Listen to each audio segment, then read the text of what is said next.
বাপের হকের চাইতেও মায়ের হকের গুণ 3 গুণ বেশি।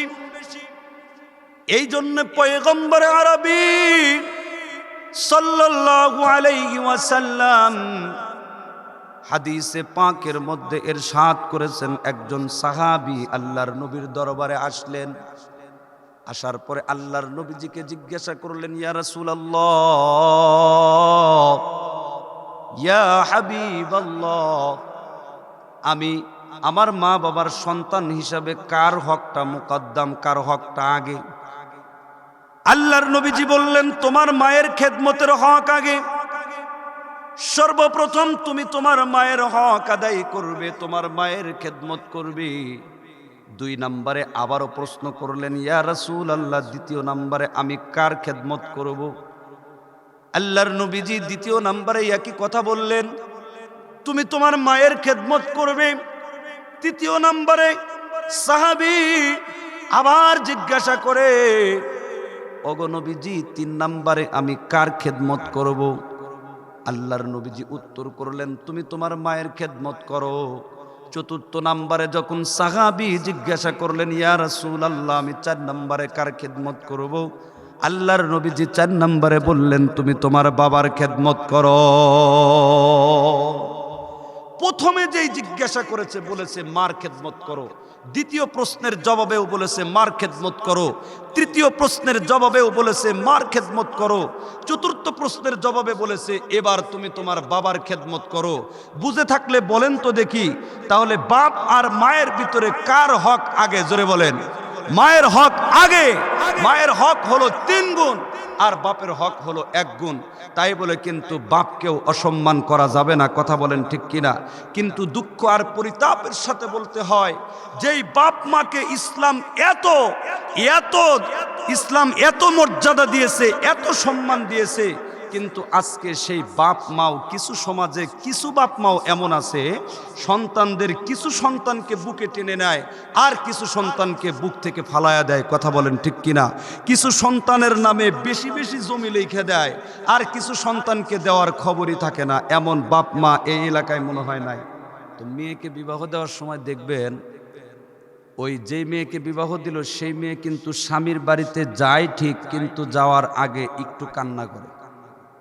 নাকি আপনাদের এই কালিশপুর এলাকার মা বোনেরা কান্না করে না? অবশ্যই কান্না করে। কেন কান্না করে? সেই ছোট্টবেলা থেকে এত বড় পর্যন্ত একটা বাড়িতে বড় হয়েছে, ভাইয়ের আদর পেয়েছে, বাপের আদর পেয়েছে, মায়ের আদর পেয়েছে, এরপরে দাদার আদর পেয়েছে, দাদির আদর পেয়েছে, নানার আদর পেয়েছে, নানির আদর পেয়েছে। সব আদরের মানুষদেরকে এক বাড়িতে রেখে ভিন্ন একটা বাড়িতে যাওয়া লাগতেছে, যেই মানুষটার সাথে সারাটা জীবন পার করে দিতে হবে, কথা বলেন ঠিক কিনা? এজন্য সব মানুষ তাকে সান্ত্বনা দেয়, কিন্তু কিছুতেই সে মানতে চায় না। কেন? বলে সেই বাড়িতে তার একটা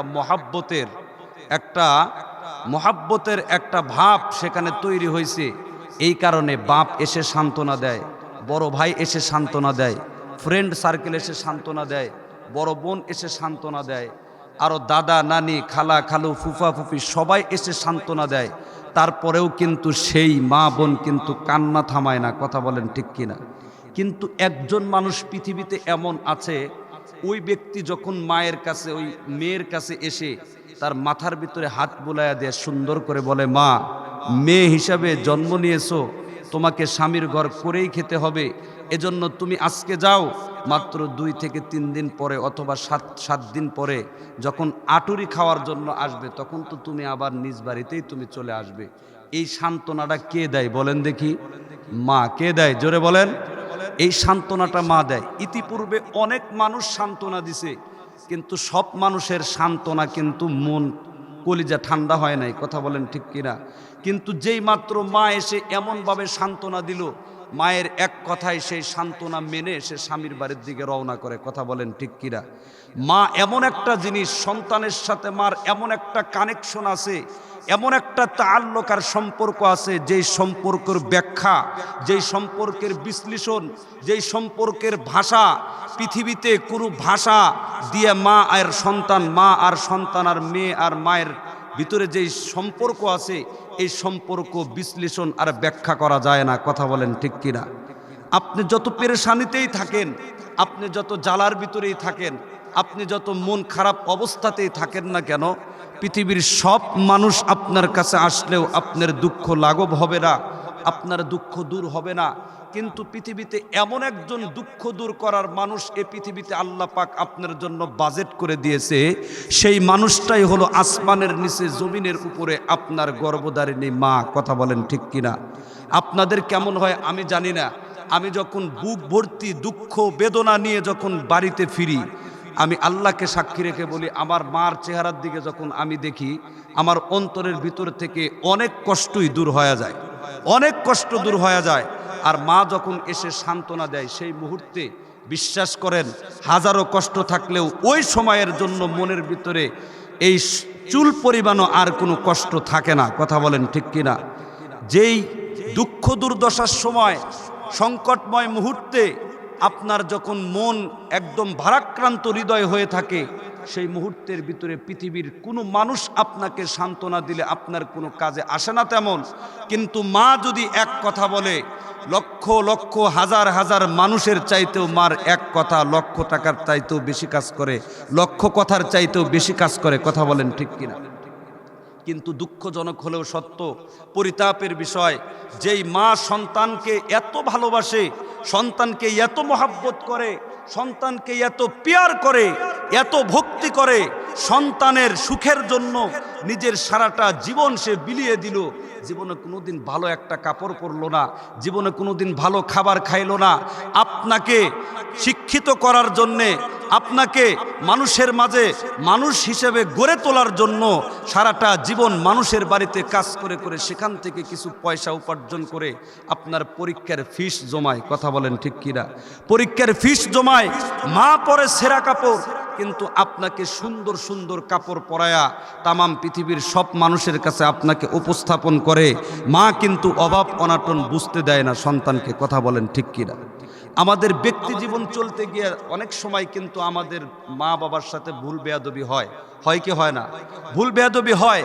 কিন্তু মা বাবার সাথে ভুল বেয়াদবি হওয়ার পরে মা যেই পরিমাণ সন্তানকে সাপোর্ট দেয়, মা যেই পরিমাণ সন্তানকে বুকের ভিতরে উঠায়া নেয়, মা যেই পরিমাণ সন্তানকে তার হৃদয়ের ভিতরে জাগা দেয়, তার বন্ধুরা আমার অনেক গুণে কম বাপ সন্তানকে জাগা দেয়। কথা বলেন ঠিক কিনা? এ মুসলমান, বাপ তো রেগে ফায়ার হয়ে সন্তান যখন কোনো অকারেন্সের সাথে জড়িত হয়, একবার দুইবার তিনবার করার পরেও বাপ তখন হাত গোটায়, হাতের হাতা গোটায় আর বলে, আজকে ও বাড়িতে আসবে, ওর একদিন কি আমার একদিন। কথা কন ঠিক কিনা?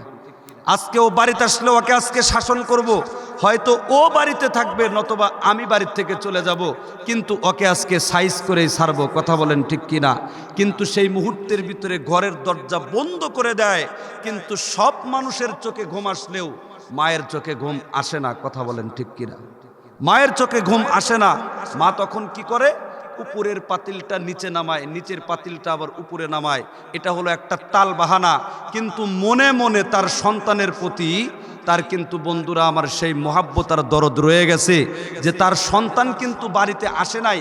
এই জন্য যতক্ষণ পর্যন্ত সন্তান বাড়িতে না আসবে, অতক্ষণ পর্যন্ত যেই ব্যক্তিটা বাড়িতে ঘুমায় না, সেই ব্যক্তিটার নাম হলো মা। কথা বলেন ঠিক কিনা?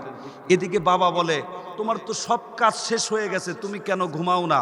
মা তখন বলে, আমার অনেক কাজ বাকি আছে। কিন্তু আপনাদেরকে জিজ্ঞাসা করতে চাই, বাপকে খাওয়ান দাওয়ান করাইছে, খানাপিনা করাইছে, বিছনা গোছায়া দিয়েছে, এরপরে সেও নিজেও খেয়েছে, কিন্তু বলেন তো দেখি আর কি কোনো বাড়তি কোনো কাজ বাকি আছে? বাড়তি কোনো কাজ বাকি নাই। শুধুমাত্র কেবলমাত্র একটা কাজই বাকি আছে, তার কলিজার টুকরা সন্তান সে বাহিরে আছে, সে কখন এসে দরজায় কড়া নাড়বে, আর সেই মুহূর্তের ভিতরে যদি সন্তানের ডাকে মা যদি সাড়া না দেয়, সন্তান কষ্ট পাবে। এই প্রত্যাশায় বাবা ঘুমায়, বড় ভাই ঘুমায়, ভাবি ঘুমায়, বড় বোন ঘুমায়, বাড়ির সব আত্মীয় স্বজন ঘুমাইতে পারে, কিন্তু একজন মানুষ সন্তানের প্রত্যাশায়, আশায় এবং সন্তানের টেনশনে ঘুমায়া থাকে যেই ব্যক্তি, সেই ব্যক্তিটার নাম হলো জনম দুঃখী মা। কথা বলেন ঠিক কিনা? এই মা তখন কি করে? বাড়ির পিছনের দরজা দিয়ে এসে যখন অনলি ওয়ান একটা ডাক দেয়, সঙ্গে সঙ্গে যেই লোকটা সাড়া দেয় সেই লোকটার নাম হলো মা। কথা বলেন ঠিক কিনা? এ মুসলমান খুব মনোযোগের সাথে শ্রবণ করবেন। পৃথিবীর ভিতরে যত বাপ আছে সমস্ত বাপের মহাব্বত হলো পিঠ থেকে, আর পৃথিবীর ভিতরে যত মা জননী আছে, দুঃখিনী মা জননী, তাদের মহাব্বতটা হলো অন্তর থেকে, সামনের দিক থেকে। মায়ের হক বাবার হকের চাইতেও 3 গুণ বেশি। কয় গুণ বেশি বাজান বলেন? বাপের হকের চাইতেও মায়ের হকের গুণ 3 গুণ বেশি। এই জন্য পয়গম্বর আরবি সাল্লাল্লাহু আলাইহি ওয়াসাল্লাম হাদিসে পাকের মধ্যে ইরশাদ করেছেন, একজন সাহাবী আল্লাহর নবীর দরবারে আসলেন। আসার পরে আল্লাহর নবীজিকে জিজ্ঞাসা করলেন, ইয়া রাসূলুল্লাহ, ইয়া হাবিবাল্লাহ, আমি আমার মা বাবার সন্তান হিসাবে কার হকটা মুকদ্দম, কার হকটা আগে? আল্লাহর নবীজি বললেন, তোমার মায়ের খেদমতের হক আগে। সর্বপ্রথম তুমি তোমার মায়ের হক আদায় করবে, তোমার মায়ের খেদমত করবে।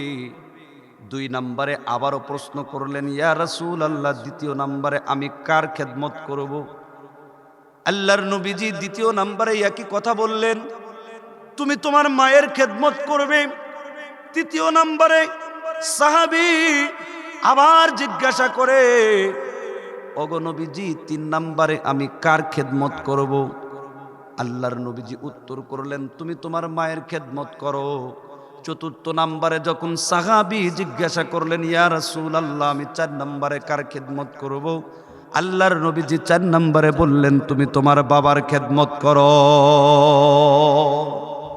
প্রথমে যেই জিজ্ঞাসা করেছে বলেছে মার খেদমত করো, দ্বিতীয় প্রশ্নের জবাবেও বলেছে মার খেদমত করো, তৃতীয় প্রশ্নের জবাবেও বলেছে মার খেদমত করো, চতুর্থ প্রশ্নের জবাবে বলেছে এবার তুমি তোমার বাবার খেদমত করো। বুঝে থাকলে বলেন তো দেখি, তাহলে বাপ আর মায়ের ভিতরে কার হক আগে? জোরে বলেন। মায়ের হক আগে। মায়ের হক হলো 3 গুণ আর বাপের হক হলো 1 গুণ। তাই বলে কিন্তু বাপকেও অসম্মান করা যাবে না। কথা বলেন ঠিক কিনা?